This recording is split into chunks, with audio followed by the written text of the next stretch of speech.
We're becoming an ever more repressive society. I think that women these days and feminists have gone beyond the feminist objectives that I would support, which are empowering ones, empowering women and empowering children, to suppressing. I think women are now, or the extreme feminists, are in danger of becoming too dominant a voice and in danger of crowding out all of the discourse and all of the views. And it's becoming politically impossible for anybody to support even the civil liberties of people like myself who would wish to organise to mount a campaign for democratic change through changing the law.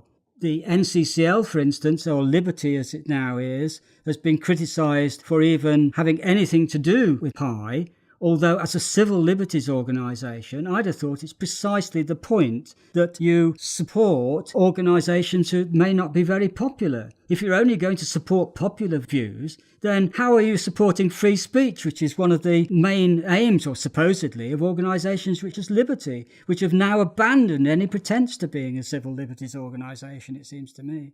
So really, the Heretic Talks role is about having a voice that's different, maintaining some semblance of democratic diversity in our society, and waiting for the moment when perhaps the tide will turn and people will begin to see that the present repressive mood is really taking us nowhere. It's making things more difficult for children, not easier. Children are becoming trapped in their own bedrooms for fear of the bogeyman.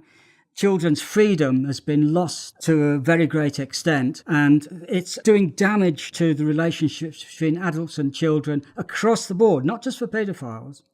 Every father is now a little bit worried about touching their children. It's poisoned the well of family relations. It's poisoned the well for, everybody who ever comes into contact with children. Teachers are terrified of being accused of sexual abuse. It is a kind of witch thing of our times. I hesitate to use the phrase a witch hunt because it sounds such a cliche, but I'm afraid there's something in it, in the spirit that's abroad at the moment, that it's being hunted down everywhere. Oh, he must be a paedophile, Ex-cabinet ministers and so forth are being made to account for themselves. Everybody's running scared. This is a dreadful, poisonous atmosphere that we've got ourselves into.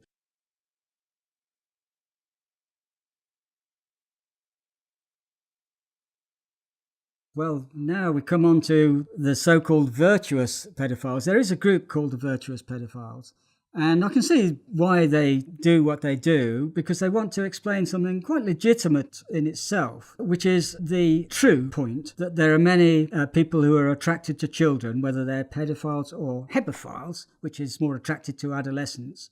But some people talk of minor attraction to cover everything under whatever the age of consent might be or the age of majority might be. Their point is that there are lots of people who live quite saintly lives, if you like, because despite their feelings towards children, they don't express them.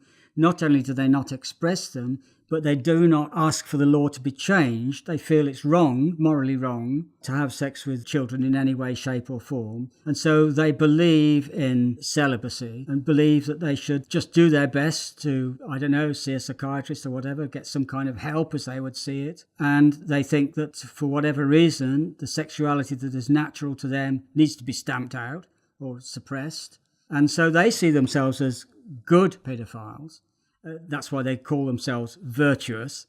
Yes, there are lots of people who do restrain themselves, and it is difficult. So I can sympathise to a degree and understand why they would wish to brag about why they should wish to burnish their halos in public. However, I find them just about the most irritating people I can possibly think of as enemies, because they're certainly no friends of my kind of thinking, because they set themselves up as the good guys and they cast people like myself as the bad guys because we refuse to join them in their self-loathing, if you will, their self-suppression.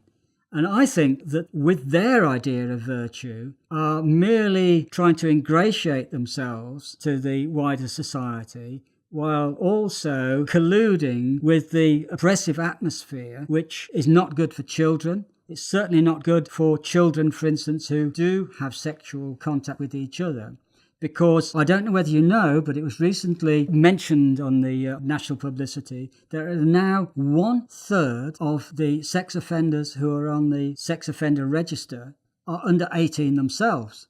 And of those, I think it's a substantial percentage, 6 or 10%, something like that, I can't remember the exact figure now, who are below their teen years. So we're talking about not just adolescents, we're talking about children who are being condemned as sex offenders. And their lives, effectively, their futures are being more or less wrecked and constrained by being identified as sex offenders when the relationship they're likely to have had, to put it no more strongly, is one of simply exploration and sexual intimacy with others more or less their own age, in which there hasn't necessarily been an abuser and an abused.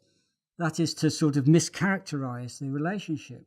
Now, you've had some really egregious examples of this across the water in the United States and what happens there, all too often we see it here, not too long after, in which kindergarten kids, 6 and 7-year-olds are being branded in this way. Now, that's below the age of criminal responsibility here.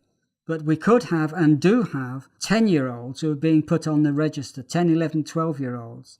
And that's no way to go. Criminalising kids. So we have to get away from that kind of future for our kids, I think. I do know of a good many cases, and they are reported upon, in which children have grown up to say they felt some benefit from their early experiences. I've already cited one, that of Heinz Kohut, and I could give many more, which tend to be not talked about much now. They're away in obscure memoirs and things like this, but they exist. But they're just not the voice which comes out in the narrative which is publicly acceptable.